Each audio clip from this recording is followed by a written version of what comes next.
Good evening दोस्तों। Good evening. चलिए जल्दी जल्दी लाइव आ जाइए सभी। आप सभी के लिए 2 मिनट वेट करता हूँ मैं।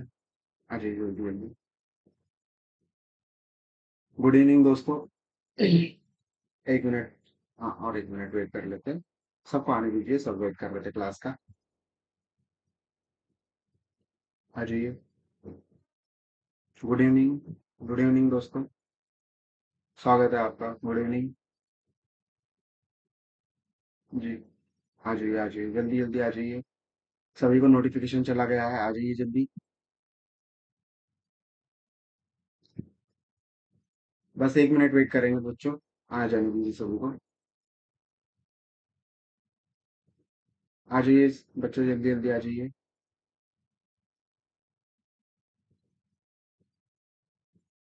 आप लोग भी बहुत वेट कर रहे थे और मैं भी बहुत वेट कर रहा था ऐसे दिन का। आ जाइए जल्दी जल्दी। फिर क्लास स्टार्ट करते हैं। चलो, आ गए सब। तो सबसे पहले आप सभी का स्वागत है दोस्तों, हमारे इस फ्री प्लेटफॉर्म पर, यूपीएससी कोचिंग के। हमारा ये नया इनिशिएटिव है कि हम उन बच्चों तक पहुंच सके जो पैसों की वजह से कोचिंग क्लास नहीं ले पाते, या फिर उन्हें सही गाइडेंस नहीं मिल पाता, जो बुक्स पढ़ पाते हैं, जो पीवाईक्यू देख लेते हैं, लेकिन सभी कहते हैं कि पीवाईक्यू देखो, बुक्स पढ़ो, लेकिन जिस तरीके से यूपीएससी की प्रिपरेशन में आपको गाइडेंस चाहिए उस तरीके से नहीं मिल पाता, जैसे मुझे भी नहीं मिल पाया था। इसी वजह से मैंने ये इनिशिएटिव लिया है कि चलो, हम हमें जिस चीज का गाइडेंस नहीं मिला है उस चीज का गाइडेंस मैं आप सभी तक पहुंचा पाऊँ। ठीक है। अब मैं अपना इंट्रोडक्शन तो दूंगा, उससे पहले मुझे दो बातें करनी है आपसे। सभी बच्चे अपने पास बुक और पेन लेकर बैठे कि आज कुछ जरूरी बातें हैं कि आपको नोट करनी है, और कुछ जरूरी बातें हैं जो मैं आपसे पूछूंगा वो आपको अपने बुक्स में लिखनी है सबसे पहले, और उसके बाद मुझे उसका जवाब देना है आप लोगों को कि हाँ सर, हम भी यही सोच रहे थे यूपीएससी प्रिपरेशन स्टार्ट करने के पहले कि हाँ, हमें भी आईएएस इसीलिए बनना था, लेकिन उस नॉलेज तक आप भी नहीं पहुंच पाते जिस नॉलेज तक हम भी नहीं पहुंच पाए थे स्टार्टिंग के फेज में। इसलिए मैंने आप लोगों से एक पोल लिया था कि कोचिंग स्टार्ट करने से पहले, यानी ओरिएंटेशन क्लास शुरू करने से पहले, आपको इस टॉपिक पर वीडियो चाहिए कि आपको आईएएस क्यों बनना है, आपके मोटिव क्या है, आपका उद्देश्य क्या है इस सर्विस में आने का, आपको क्यों इस सर्विस में आना चाहिए। इस चीज को आप अपने माइंड में सबसे पहले क्लियर रखिएगा, उसी के बाद आप इस प्रिपरेशन में उतरिए। हाँ, हम फ्री में तो एजुकेशन देंगे, आपको बेस्ट एजुकेशन देंगे, ऐसा कुछ नहीं है कि नहीं फ्री क्लासेस है तो सर थोड़ा बहुत पढ़ा देंगे उसके बाद बोलेंगे कि नहीं हमारी पेड फाउंडेशन क्लास कीजिए। नहीं, ये 1 से 1.5 साल का फुल फाउंडेशन बैच होगी आपका। इसमें प्रीलिम्स कवर होगा, मेंस कवर होगा। प्रीलिम्स में आपका सीसैट कवर होगा। उसके बाद आपके करंट की क्लासेस चलेगी। उसके बाद आपकी वीकली टेस्ट सीरीज होगी प्रॉपर। स्टार्टिंग में हम प्रीलिम्स की टेस्ट सीरीज लेंगे, और वीकली जिस टॉपिक पर हम पढ़ाएंगे आपको डेली बेसिस पे, जिस टॉपिक पे पढ़ाएंगे उस टॉपिक पर वीकली आपसे एक या दो क्वेश्चन हम लिखवा के लेंगे, और आप उसे मुझे अपने टेलीग्राम या फिर इंस्टाग्राम पर सेंड कर सकते हैं। हाँ, मैं कांटेक्ट नंबर भी बहुत जल्दी आपको डिलीवर करने वाला हूँ, लेकिन तब तक के लिए आप थोड़ा पेशेंस बनाए रखें। इन चीज़ों पर ध्यान दें थोड़ा कि अगर आपको कुछ प्रॉब्लम आती है तो मुझे इंस्टाग्राम पर भेजिए या फिर टेलीग्राम पर मैसेज करें, और नोट्स के लिए आप हमारे टेलीग्राम टेलीग्राम से जुड़ सकते हैं। टेलीग्राम हमारे डिस्क्रिप्शन में मैं डाल दूंगा अभी थोड़ी देर बाद। तो चलिए टॉपिक शुरू करते हैं। सबसे पहले कि आपको आईएएस क्यों बनना चाहिए। ठीक है। उस वो बताने से पहले मैं 1 मिनट के लिए इंट्रोडक्शन दे सकता हूँ मैं अपना। तो ये मेरा इंट्रोडक्शन है कि मेरा नाम है सौरभ रामटेके। मेरा ग्रेजुएशन हो चुका है बीए इन सिविल सर्विसेज से, जो मैंने 3 साल का कोर्स होता है। एक यूनिवर्सिटी है कवि कुलगुरु कालिदास यूनिवर्सिटी, उसी यूनिवर्सिटी से मैंने अपना ग्रेजुएशन कंप्लीट किया है। उसके बाद मैंने अपनी प्रिपरेशन स्टार्ट की। स्टार्टिंग के 2 साल में मुझे वो गाइडेंस नहीं मिला जो मुझे मिलना चाहिए था, इसलिए मैं बैक टू बैक 2 प्रीलिम्स में फेल हो चुका हूँ। लेकिन उस चीज, वो भी रेयर मार्जिन से, क्योंकि मुझे उस चीज का गाइडेंस नहीं था। मैंने प्रॉपर टेस्ट सीरीज नहीं दी हुई थी उस टाइम में। प्रॉपर जो सब्जेक्ट में मुझे फोकस करना चाहिए था, कोर सब्जेक्ट में, जैसे इन्वायरमेंट हो गया आपका, ज्योग्राफी हो गया, इकोनॉमिक्स हो गया, इन चीजों का मैंने बेसिक नहीं, मैंने सिर्फ एडवांस पढ़ा था। लेकिन एडवांस से ज्यादा मुझे बेसिक पे फोकस करना चाहिए था। ये चीजें मैंने बेसिक एनसीईआरटी स्टार्टिंग के फेज में नहीं पढ़ी थी। उस वजह से मेरा रेयर मार्जिन से मिस हुआ था। और जो सेकंड अटेम्प्ट था मेरा, वो सीसैट की वजह से, जो पिछले साल का 2023 का सीसैट था, उस वजह से मेरा रेयर मार्जिन से हो चुका था। उसके बाद मैंने, अभी मेरा उस पर फोकस है पूरा, और मेरी प्रिपरेशन सीसैट की फुल हो चुकी है। उसके बाद मैंने एक सोचा कि जैसे मैं खुद हूँ, तो मेरे जैसे भी ऐसे बहुत बच्चे होंगे जो अपने प्रिपरेशन के स्टार्टिंग फेज में होंगे। जैसे हमारे बैच में 12th के भी बहुत स्टूडेंट हैं, कोई 11th का स्टूडेंट है, कोई ग्रेजुएशन कंप्लीट किया है किसी स्टूडेंट ने, वो प्रिपरेशन कर स्टार्ट करना चाहते हैं, लेकिन उन्हें पता नहीं है कि प्रिपरेशन कैसे स्टार्ट करनी है। तो आप टेंशन मत लीजिए, हम बेसिक से एडवांस तक पूरा जाएंगे। आपको फुल प्रिपेयर किया जाएगा इस कोचिंग में कि आपको क्या पढ़ना है, क्या नहीं पढ़ना है। आपको एनसीईआरटीज प्रोवाइड की जाएगी, आपको प्रॉपर नोट्स प्रोवाइड किए जाएंगे। ठीक है, तो आप नोट्स का टेंशन मत लीजिए। आप किसी चीज का टेंशन मत लीजिए, हम स्टार्ट करेंगे। तो चलिए हम स्टार्ट करते हैं कि हमें यूपीएससी कोचिंग जो स्टार्ट करनी चाहिए। उससे पहले आप बुक्स और पेंसिल में पेंसिल निकाल लीजिए, और सबसे पहला लिखिए कि why should I am become an IAS officer. मुझे एक आईएएस ऑफिसर क्यों बनना चाहिए? इस क्वेश्चन का आंसर आप पहले खुद से लिखिए, उसके बाद मैं जवाब देता हूँ। मैं 2 मिनट का आपको वक्त देता हूँ। 2 मिनट में आपको जितने पॉइंट्स याद आ रहे होंगे, आप पहले वो लिखिए, फिर मैं बताता हूँ। ठीक है, आप लिखिए तब तक 2 मिनट के लिए।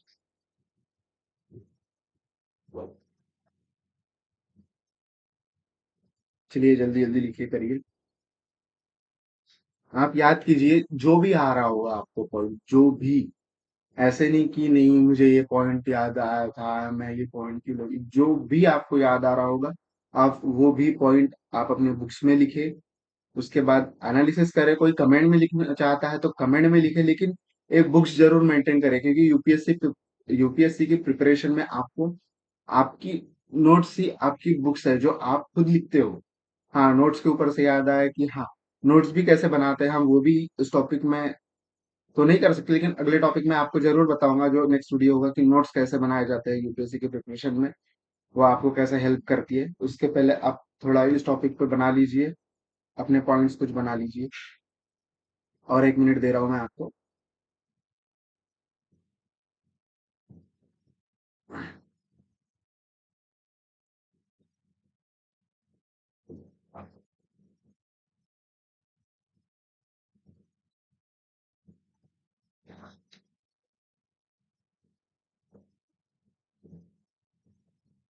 तो चलिए लिख लिया आप सभी ने पॉइंट? करें स्टार्ट। चलो, सबसे पहले जो भी यूपीएससी की प्रिपरेशन करना चाहता है, उनके माइंड में एक थॉट जरूर आता है कि मुझे आईएएस ऑफिसर क्यों बनना है। सबसे बेसिक पॉइंट आता है कि ये वाला, कि मुझे राष्ट्र की सेवा करना है, मुझे देश को सर्व करना है। अगर आपको इंटरव्यूअर कोई क्वेश्चन आपको क्वेश्चन पूछेगा कि चलो बताइए, आप अगर इंटरव्यू में जाते हैं, तो आपको कोई भी इंटरव्यूअर आपको एक ही क्वेश्चन पूछेगा कि आपको आईएएस क्यों बनना है। तो आपका बेसिक क्वेश्चन यही, बेसिक आंसर यही रहेगा कि मुझे राष्ट्र की सेवा करने का अवसर मिल रहा है इस सर्विस में आने के बाद। क्योंकि आईएएस अधिकारी एक ऐसा होता है, ऐसा व्यक्ति होता है जिसके पास वो अधिकार होता है देश की सेवा करने का। लेकिन आईएएस ऑफिसर आपको काउंटर क्वेश्चन तो करेगा, अगर देश की सेवा आपको करनी ही है। ठीक है, अगर देश की सेवा आपको करनी है, तो आप आर्मी ज्वाइन कर सकते हैं, आप किसी दिव्यांग व्यक्ति की मदद कर सकते हैं, आप रोज 10 लोगों को खाना खिला सकते हैं। ये भी दूसरों की हेल्प हुई, ये भी राष्ट्र के हित में आता है। बराबर है। आप कोई और जॉब कर सकते हैं, डिफेंस में जा सकते हैं, पुलिस में जा सकते हैं। आपको आईएएस ऑफिसर क्यों बनना है, या फिर सिविल सर्विसेज में ही क्यों आना है देश की सेवा करने के लिए? बराबर है। उसका एक आपके पास एक स्ट्रॉन्ग आंसर होना चाहिए। ये बेसिक आंसर हो गया, ये फर्स्ट सोचा होगा, किसी भी एस्पिरेंट ने अगर सोचा होगा कि मुझे आईएएस ऑफिसर बनना है तो मुझे देश की सेवा करनी है। ठीक है। दूसरा पॉइंट ये सोचा होगा आपने कि इस सर्विस में आने के बाद आपको एक प्रतिष्ठा मिलती है, एक सम्मान मिलता है, क्योंकि ये एक प्रतिष्ठित एग्जाम है इस देश की। और जो भी व्यक्ति एग्जाम क्लियर करके एक आईएएस ऑफिसर बनता है तो उसकी समाज में इज्जत बढ़ती है। बराबर है। उस अधिकारी को समाज में सम्मान की नजरों से देखा जाता है। आपको भी यही इच्छा होगी, अगर मैं आईएएस ऑफिसर बनता हूँ तो मुझे लोगों से सम्मान मिलेगा, मुझे प्रतिष्ठा मिलेगी, मुझे इज्जत मिलेगी, मेरा रुतबा बढ़ेगा। बराबर है। तीसरा बेसिक आंसर है इसका कि मुझे या आपको इस सर्विस में आने के बाद एक नौकरी की सुरक्षा मिल जाए। बराबर है। आपको एक स्थिर करियर मिल जाता है, आप रिटायरमेंट होने तक आपको सैलरी मिलती है, आप सर्विस में रहते हैं, आप सर्विस कर सकते हो। बराबर है। इसका चौथा बेसिक आंसर है, आपको इस सर्विस में आने के बाद एक अच्छा वेतन मिलता है, क्योंकि आईएएस ऑफिसर को अच्छा पेमेंट होता है। बराबर है। उसको बहुत सी लाभ सुविधाएं मिलती है। फोन का अलायंस मिलता है, गाड़ी का वेतन मिलता है, रहने के लिए एक हाउस मिलता है। बराबर है। आपके बच्चों को शिक्षा की सुविधा मिलती है, फ्री एजुकेशन मिलता है। बराबर है। ये चीजें मिलती है। नेक्स्ट देखते हैं हम, आपका प्रभाव समाज पर पड़ता है। बराबर है। आप अगर सर्विस में होते हो तो आपके निर्णय लोगों के लिए एक फायदेमंद होते हैं, या फिर सकारात्मक प्रभाव डालते हैं या फिर नकारात्मक प्रभाव डालते हैं, ये आपको बेसिक सोचना है। बराबर है। इस सर्विस में आने के पहले ये होता है। उसके बाद एक बेसिक आंसर, आपकी उपलब्धि की भावना। जब आप एक सिविल सर्विस क्रैक करते हैं, उसके पीछे आपकी कड़ी मेहनत तो जरूर होती है। बराबर है। आपको एक ऐसा लगता है कि सिविल सर्विस पास करने के बाद मैंने एक उपलब्धि प्राप्त कर ली, ये लगना भी चाहिए, क्योंकि आपकी कड़ी मेहनत है। बराबर है। ये एक महत्वपूर्ण उपलब्धि है आप सबके लिए कि आपने 1 साल की मेहनत या 2 साल की मेहनत आपको रिजल्ट दे के आई है कि हाँ, अब आपकी जिंदगी सुधर चुकी है। आपको एक वो चीजों का एक टेंशन नहीं होता कि अब मुझे सर्विस नहीं मिलेगी तो मैं क्या कर सकता हूँ। बराबर है। क्योंकि एक आईएएस अधिकारी बनना अपने आप में एक उपलब्धि है, बहुत बड़ी उपलब्धि, क्योंकि ये वर्ल्ड की एक टफेस्ट एग्जाम है। सिर्फ देश की नहीं, वर्ल्ड की टफेस्ट टफेस्ट एग्जाम है। आपको इसके लिए बहुत सी चीजों से गुजरना पड़ता है। ठीक है। नेक्स्ट देखेंगे हम कि आपके हाथ में एक पावर मिलती है, एक आपको अधिकार मिलता है कि आप अपने अधिकार से देश को कैसे प्रभावित करते हैं, या देश को प्रभावित करने वाले कैसे निर्णय लेते हैं कि उससे उससे दूसरों को हेल्प होगी, कि दूसरों के जीवन में उसका सकारात्मक क्या महत्व हो जाता है। ये चीजों से आपको सोचना चाहिए। ये चीजें आपने सोची होगी। उसके बाद अगर आप सर्विस में आते हो तो आपका व्यक्तिगत विकास तो जरूर होता है, क्योंकि एक आईएएस की यात्रा जो होती है वो व्यक्तिगत विकास तो जरूर करती है, आपको सीखने में मदद करती है। एक आईएएस की यात्रा आपका आत्म विकास का डेवलप करती है, कि आप सोचते किस तरीके से हो। आप सर्विस में जब आते हो कि आप अगर एक टॉपिक है तो उसके बेसिस पे आप सोचते कैसे हो, वो मैटर करता है कि ठीक है कि सर्विस में आप आ चुके हो। बराबर है। एक आत्मसम्मान मिल चुका है आपको, तो उससे आप दूसरों का जीवन किस तरीके से प्रभावित करोगे, सकारात्मक वजह से या फिर नकारात्मक चीजों से, ये चीजें मायने करती है। ठीक है। लेकिन ये चीजें तो बेसिक हो गई जो आप लोगों ने सोची है कि हमें एक आईएएस बन के ये चीजें करनी है। ठीक है। देश की सेवा करनी है, आपको लाभ प्राप्त करना है, आपको एक उपलब्धि प्राप्त हुई है, आपके हाथ में एक शक्ति और अधिकार है, आप व्यक्तिगत विकास करोगे या आपका पेमेंट अच्छा होगा, आपके परिवार की स्थिति सुधर जाएगी। ठीक है। अगर ये चीजें तो बेसिक हो गई जो आप लोगों ने सोचा। इसके बियॉन्ड भी अगर आप एक इंटरव्यू को इंटरव्यू देते हो, बराबर है, कि अगर यूपीएससी पैनल आपसे अगर क्वेश्चन पूछती है तो आपके पास एक स्ट्रांग जवाब होना चाहिए, या आप जब प्रिपरेशन में उतरते हो तो आपके पास एक स्ट्रांग आंसर होना चाहिए कि हाँ, मुझे इसलिए करना है, मुझे अपना टाइम वेस्ट नहीं करना, मुझे अपना टाइम इस यूटिलाइज करना है इस प्रिपरेशन में।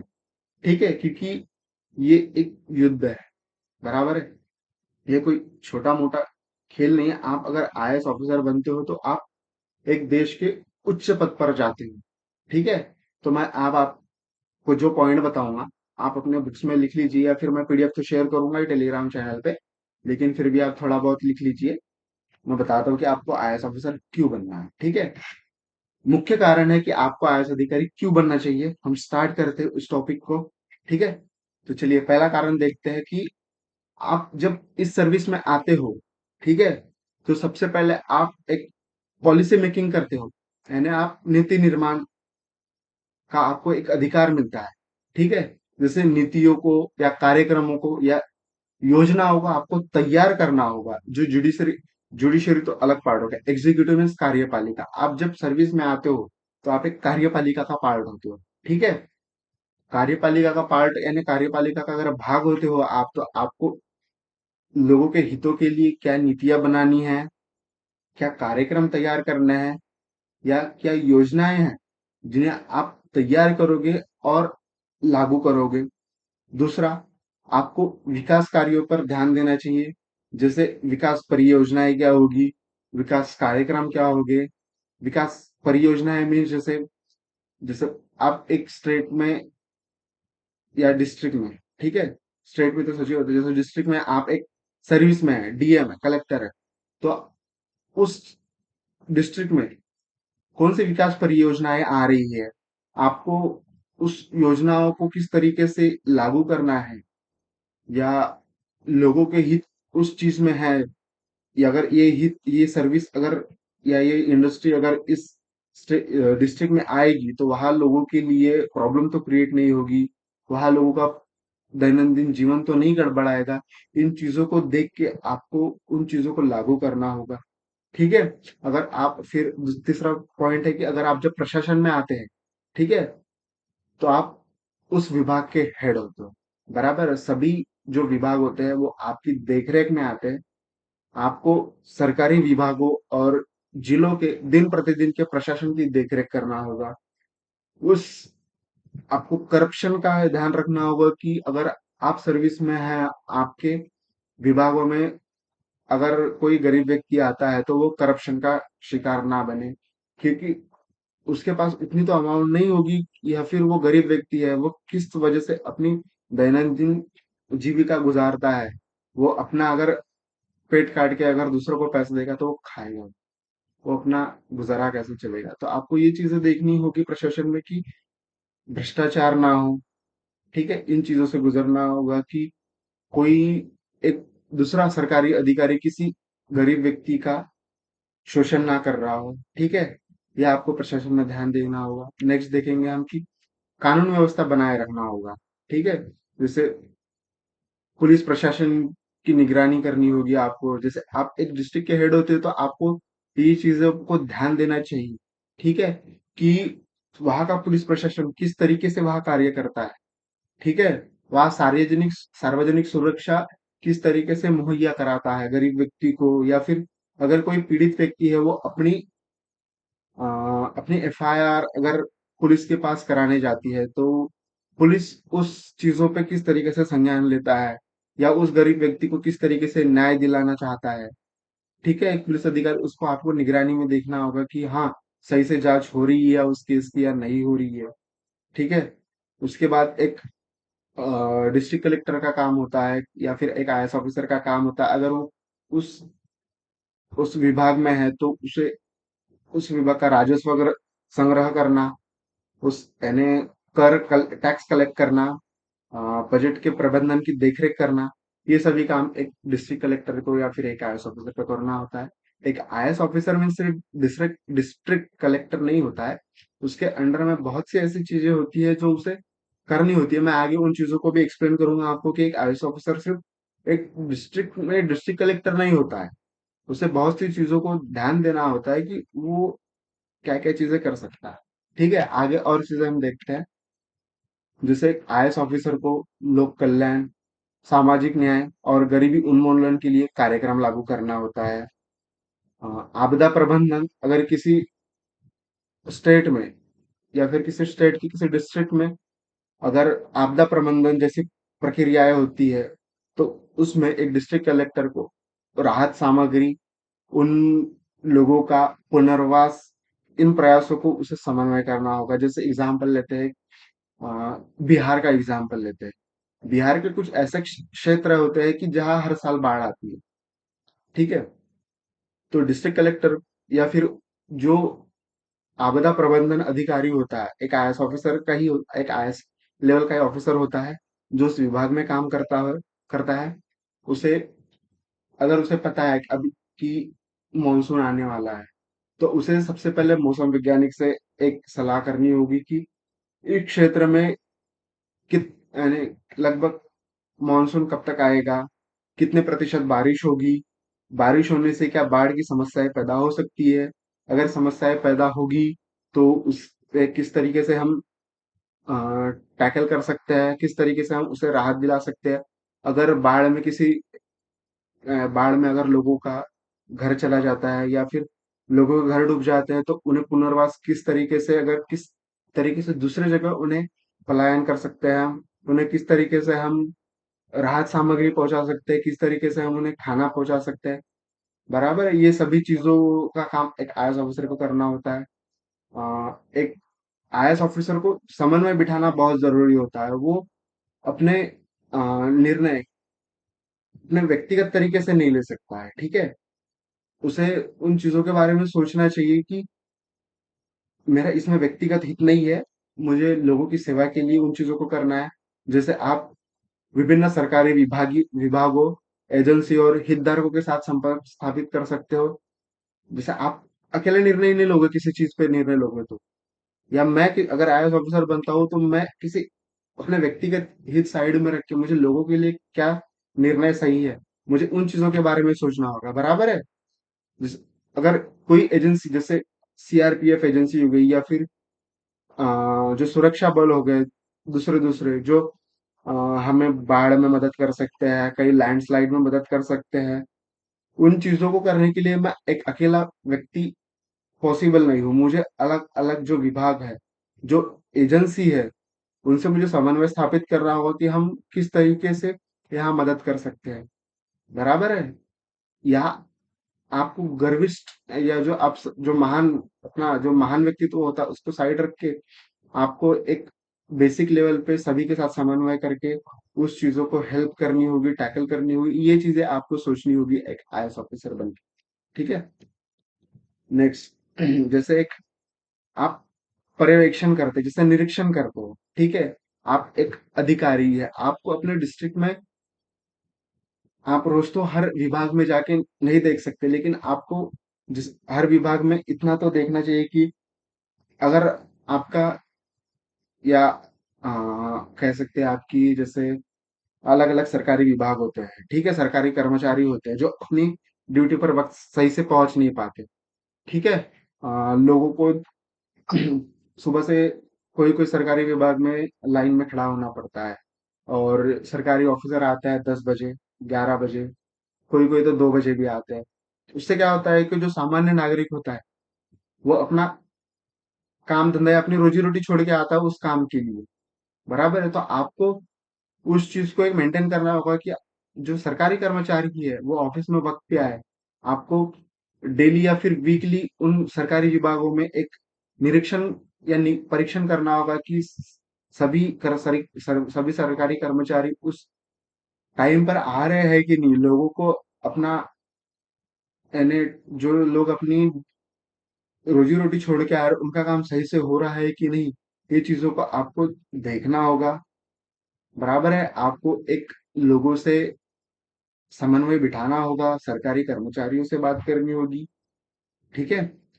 ये चीजें आपको करनी है। दूसरे प्रतिनिधित्व आता है, जैसा आप प्रतिनिधित्व करते हैं, एक आईएएस ऑफिसर होता है जो देश का भी प्रतिनिधित्व करता है, डिस्ट्रिक्ट का भी प्रतिनिधित्व करता है और स्टेट का भी प्रतिनिधित्व करता है। जैसे आप जैसे आईएफएस ऑफिसर बनता है यूपीएससी के थ्रू, तो आप यूएनओ में अपने देश को रिप्रेजेंटेट करते हो। बराबर है। या फिर आप एक आईएएस ऑफिसर बनते हो तो आप किसी मंच में जाते हो, विभिन्न मंचों पर, तो आप अपने स्टेट को या फिर अपने डिस्ट्रिक्ट को प्रेजेंट करते हो कि वहाँ की प्रॉब्लम्स क्या है। ठीक है। या फिर आप सभा सम्मेलन करते हो, सरकारों का प्रतिनिधित्व करते हो, तो आपको उन चीजों को एक अच्छे तरीके से या फिर पॉजिटिव नोट पर या सकारात्मक तरीके से आपको समन्वय बिठाना होगा कि हाँ, इससे देश की प्रगति भी हो, लोगों का एक फायदा हो, क्योंकि आपको जब एक आईएएस ऑफिसर बनते हो, आपको लोगों का समन्वय बिठाना जरूरी है कि लोगों का हित किस चीज में है। ठीक है, लोगों का हित किस चीज में है और किस तरीके से आप एक समाज को एक आप अपना अ, उद्देश्य स्थापित करोगे कि मैं इस चीज के लिए एक आईएएस ऑफिसर बनाऊं। आप उस चीज का टेंशन ना लो कि मैं आप सभी को इन चीजों से जैसे जैसे होता है कि एक कोई योजना आई है, ठीक है, उनका काम आपको लागू करना है। ठीक है, एक आईएएस ऑफिसर का लागू भी करना है, बनाना भी आप ही का काम है। ठीक है, जो योजना का क्रियान्वयन होता है, जो सरकार की योजनाएं होती है, उनको बनाना भी आपका काम होता है और लागू भी करना आपका काम होता है। तो आपको इस तरीके से योजना बनानी चाहिए कि लोगों का हित किसमें है, निराधार लेडीज का हित में है, उसके बाद बच्चों का हित किसमें है, महिलाओं का हित किसमें है। आपको जब योजना बनाते हैं तो आपको स्वास्थ्य, शिक्षा, सुविधा, इन चीजों को मद्देनजर रखना चाहिए। आपको रोजगार, किस तरीके से आप युवाओं को रोजगार दोगे, क्योंकि ये चीजें भी आपके हाथ में होती है जब आप किसी विभाग में सचिव होते हो। एक आईएएस ऑफिसर सिर्फ डिस्ट्रिक्ट तक अवेलेबल नहीं होता, वो ऊपर तक जाता है कि नेताओं को किस तरीके से आप हेल्प हेल्प करोगे। ठीक है, नेताओं को किस तरीके से हेल्प करोगे, ये चीजें भी उसमें आती है। वो और चीजें हम आगे देखेंगे। ठीक है, आगे देखते हैं। और जैसे आप जिला प्रशासन में कानून और व्यवस्था बनाए रखोगे, विकास कार्यों सहित जिला प्रशासन की देखरेख करना आपका उत्तरदायित्व होगा। आप उस विभाग, जिस विभाग के अध्यक्ष हो, उसमें आपको राजस्व, स्वास्थ्य, शिक्षा और कृषि जैसे विभिन्न विभागों के आप जब प्रमुख बनोगे, तो आपको उन चीजों के अध्यक्ष बनोगे तो आप क्या पॉजिटिव इम्पैक्ट ला सकते हो, ये चीजें आपको देखनी होगी।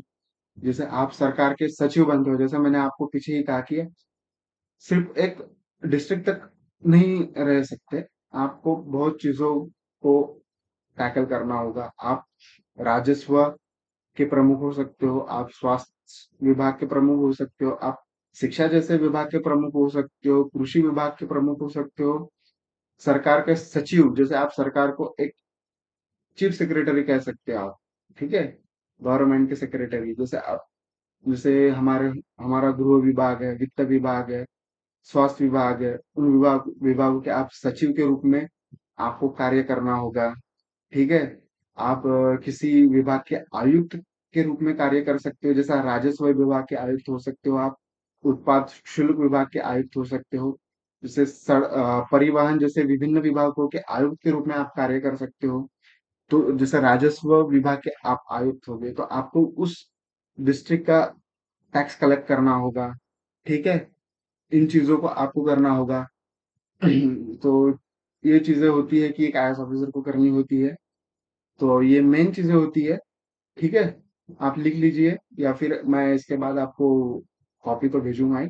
उसके बाद हम देखते हैं कि एक आईएएस अधिकारी विभिन्न क्षमताओं में काम कर सकते हैं आपने। ठीक है, मतलब एक जैसे मैंने बताया था कि एक सिर्फ आईएएस ऑफिसर में सिर्फ डिस्ट्रिक्ट कलेक्टर नहीं होता, वो एक डिस्ट्रिक्ट कलेक्टर भी होता है, डिस्ट्रिक्ट मजिस्ट्रेट भी होता है, एक उप विभागीय मजिस्ट्रेट भी होता है, सरकार के सचिव भी होते हैं, विभाग का अध्यक्ष होता है, मुख्य सचिव भी हो सकता है।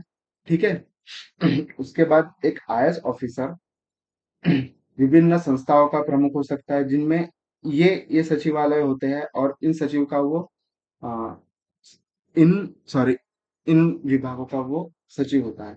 जैसे कैबिनेट सचिव होता है, प्रधानमंत्री का प्रधान सचिव हो सकता है, गृह सचिव होता है, वित्त सचिव होता है, रक्षा सचिव होता है, महासचिव होता है।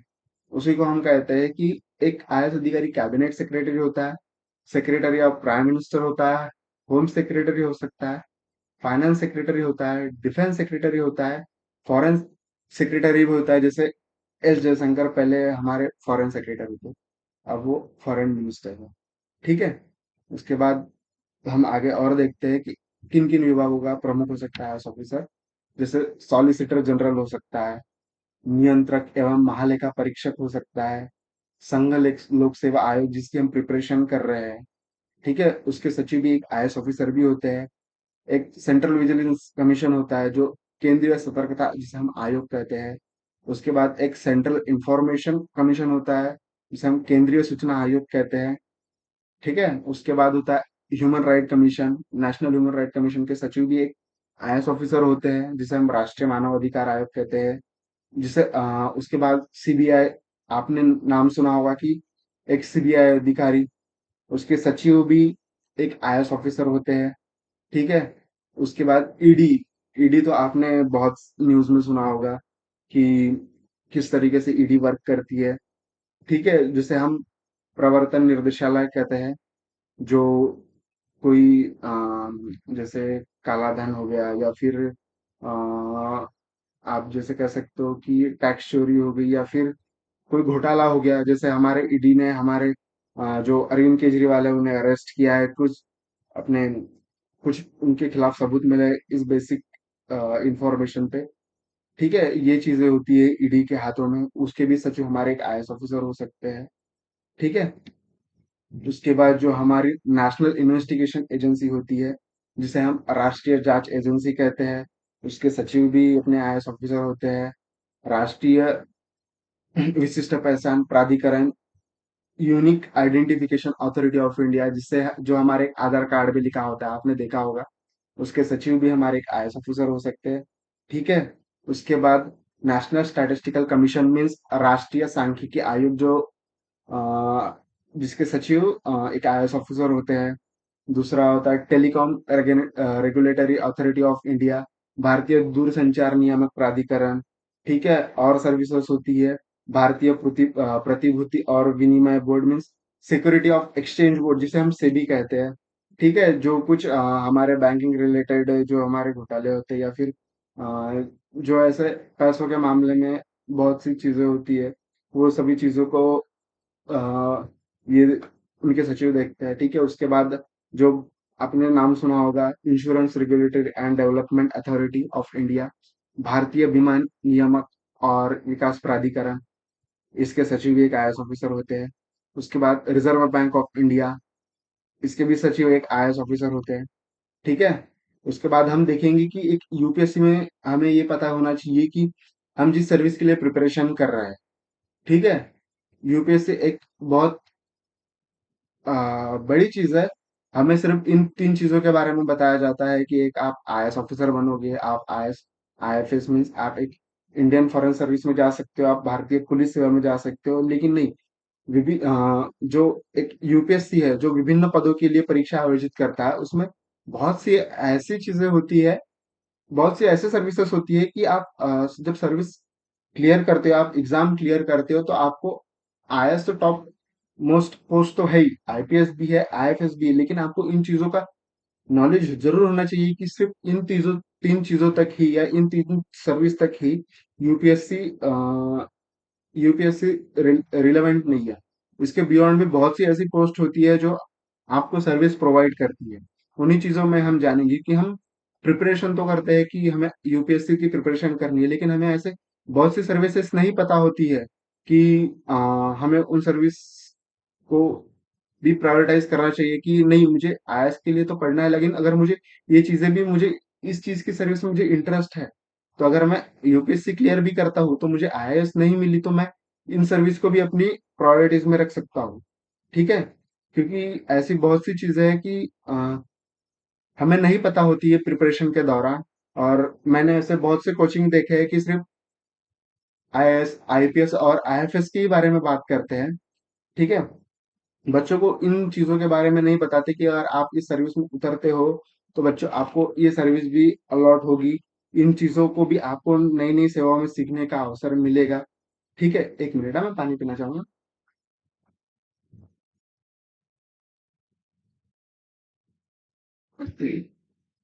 सॉरी। ठीक है, तो हम उन चीजों के बारे में भी बात करेंगे कि यूपीएससी सिर्फ आईएएस रिलेटेड नहीं, आईएएस रिलेटेड तो है ही, लेकिन उसके बियॉन्ड भी ऐसे बहुत से सर्विसेज जो हमें जानना चाहिए। तो शुरू करते हैं। ठीक है, सबसे पहले टॉप लेवल की एग्जाम होती है इंडियन एडमिनिस्ट्रेटिव सर्विसेज, जिसे हम आईएएस सर्विसेज या फिर भारतीय प्रशासनिक सेवा भी कहते हैं।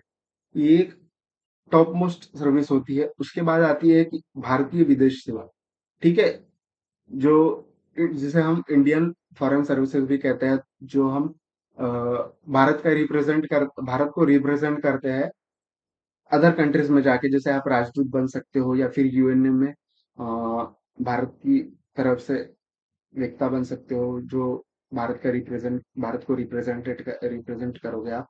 उसके बाद आती है IPS services, Indian police services में जिसे हम भारतीय पुलिस सेवा कहते हैं, ठीक है। उसके बाद एक बेस्ट सर्विस होती है इंडियन रेवेन्यू सर्विस, जिसे भारतीय राजस्व सेवा, ठीक है। इसके बारे में भी हमें बहुत सी कोचिंग नहीं बताती है। उसके बाद आती है भारतीय रेलवे सर्विसेज, जिसे हम भारतीय रेल सेवा कहते हैं। उसके बाद आती है भारतीय रेलवे लेखा सेवा, मीन जिसे हम अकाउंट सर्विस कहते हैं, ठीक है। उसके बाद आती है भारतीय रेलवे कार्मिक सेवा, mean Indian railway personal services. उसके बाद हम जानेंगे कि इंडियन डिफेंस अकाउंट सर्विसेज के बारे में, जिसे हम भारतीय रक्षा लेखा सेवा कहते हैं। उसके बाद इंडियन ऑर्डिनेंस फैक्ट्री सर्विसेज, जिसे हम भारतीय आयुध कारखाना सेवा कहते हैं, जहाँ पे हमारी बहुत सी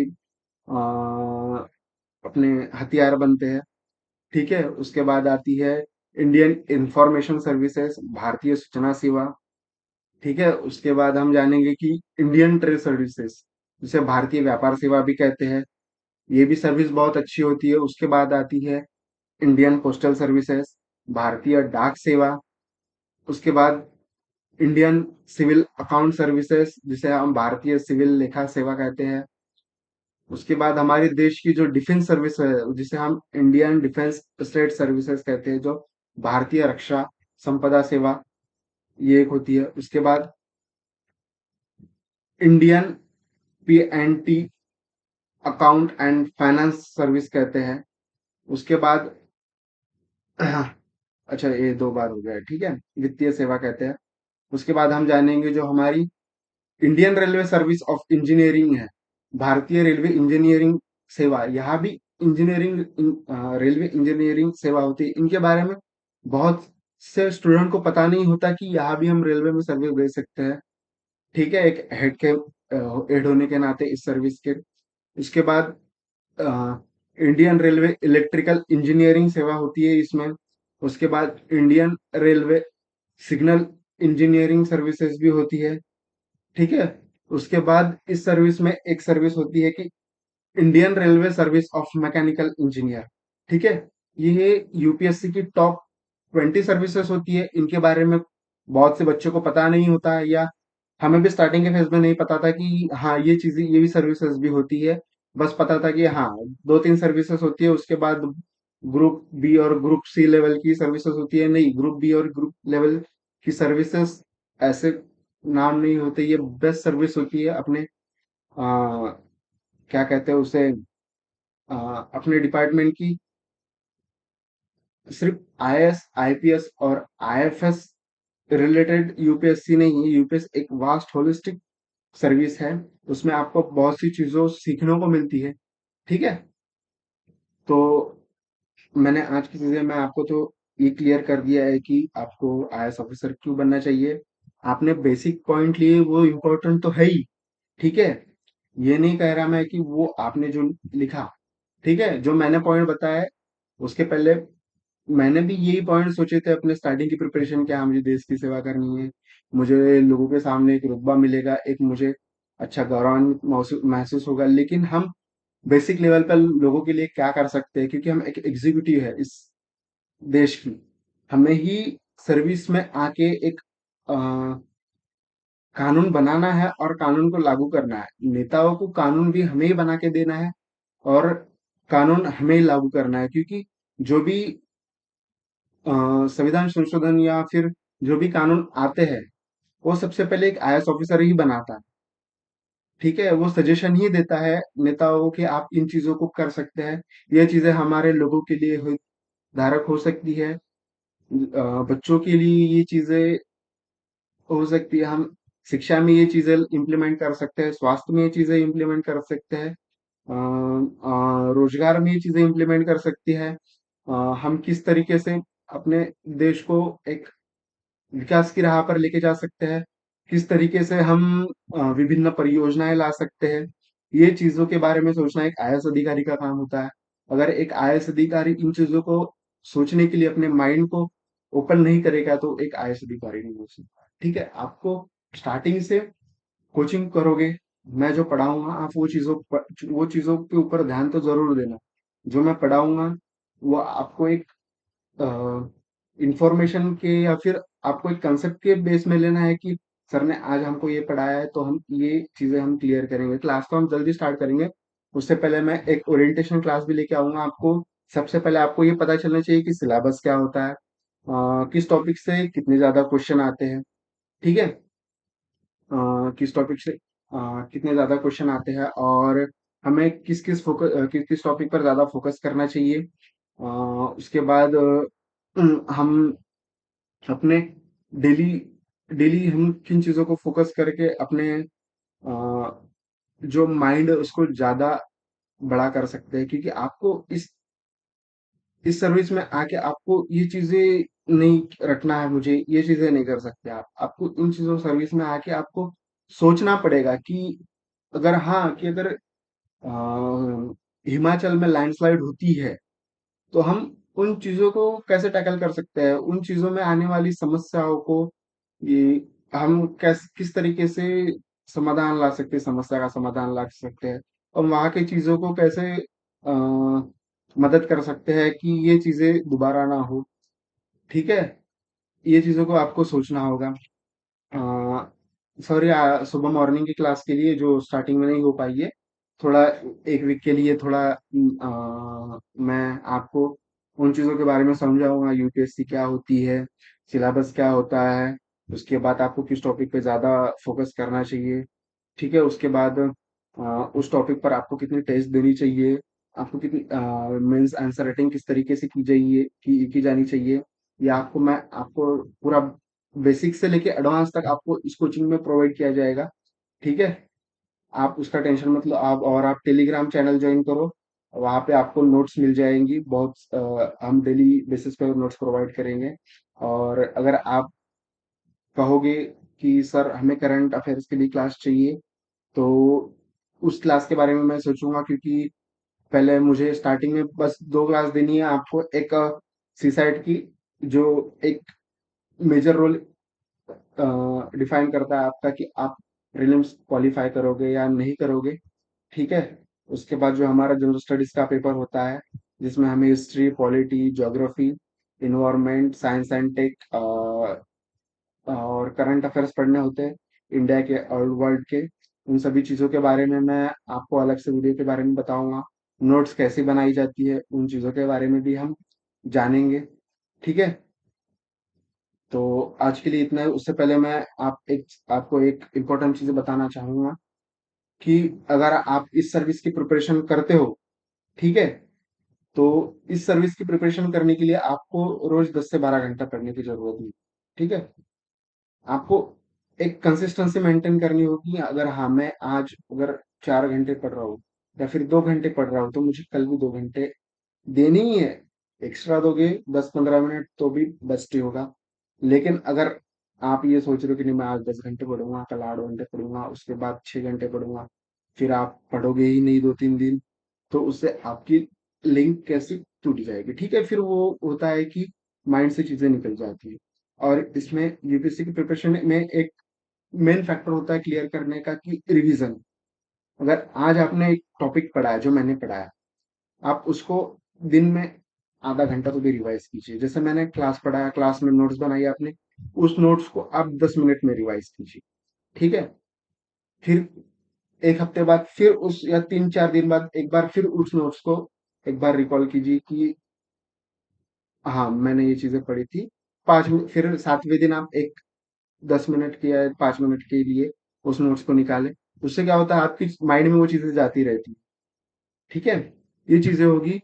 तो आपको पहले इन चीजों को करना होगा। यूपीएससी की प्रिपरेशन में आने के पहले आपको कंसिस्टेंसी मेंटेन करनी होगी, मतलब निरंतरता, कि डेली मुझे 2 घंटे पढ़ना है तो मैं हर दिन 2 घंटे ही पढूं। उसके बाद दूसरा रीजन है कि आपके अंदर एक पैशन होना चाहिए, एक जुनून होना चाहिए कि हाँ मुझे करना है मतलब करना है। आपको डेली में खुद को मोटिवेट करना पड़ेगा, क्योंकि ये एग्जाम ऐसी है कि 1 साल तो आपको प्रिपरेशन में ही लगेगा इसके।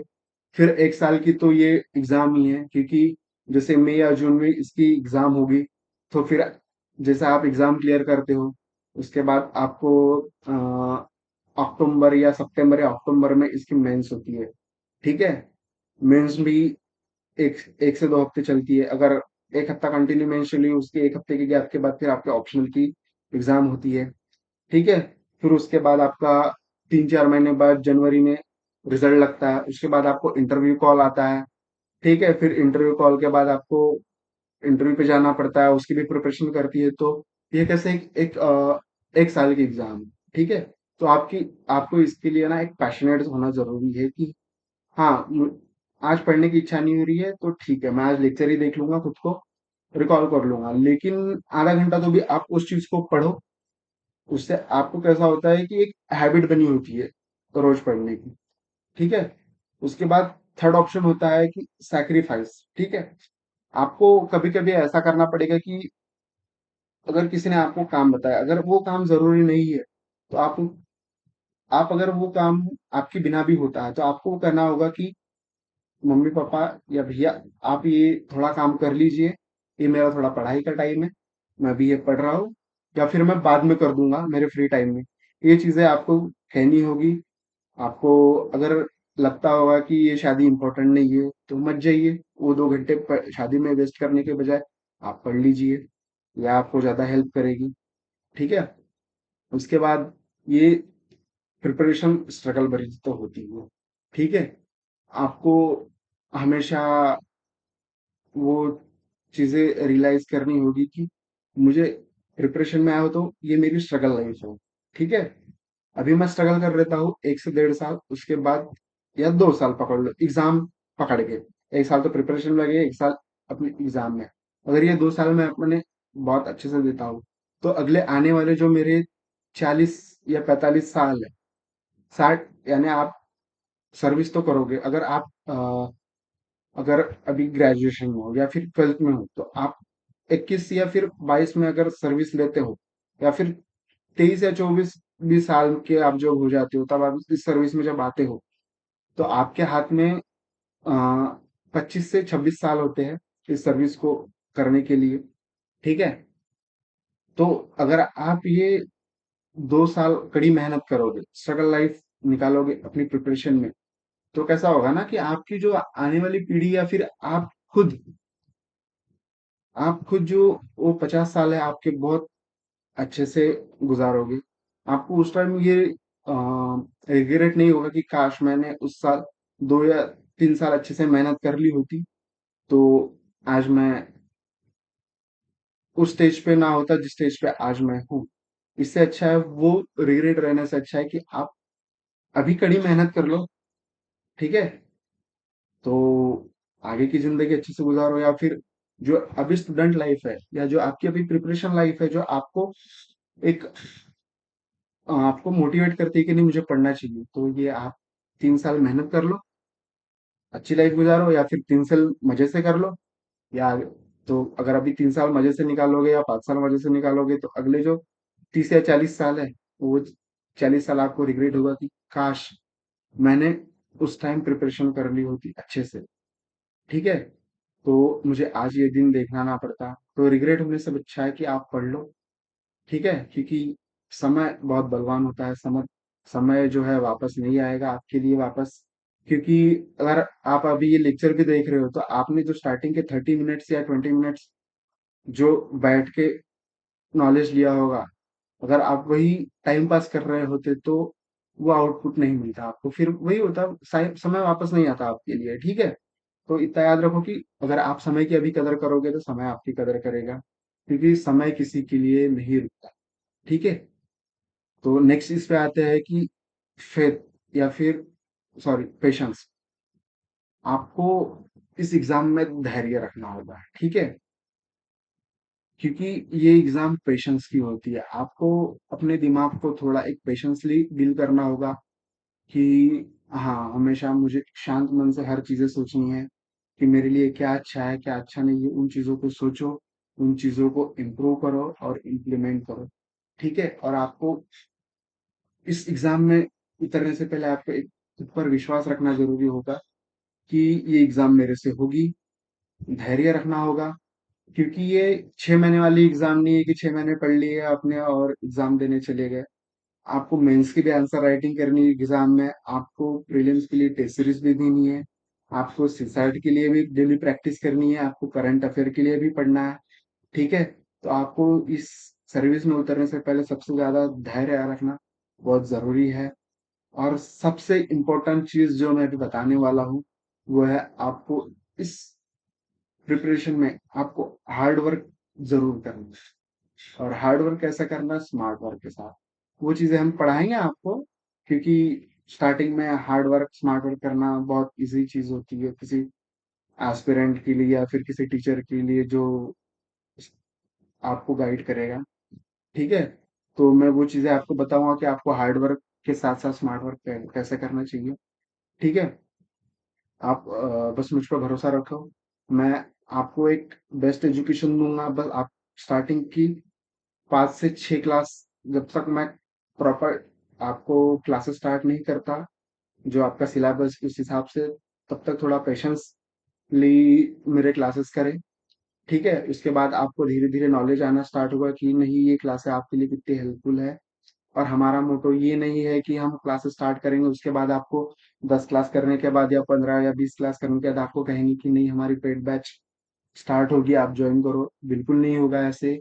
ये आपको ये आपकी बैच है, आपकी अपनी बैच है। आपको 1 से डेढ़ साल फ्री में पढ़ाया जाएगा।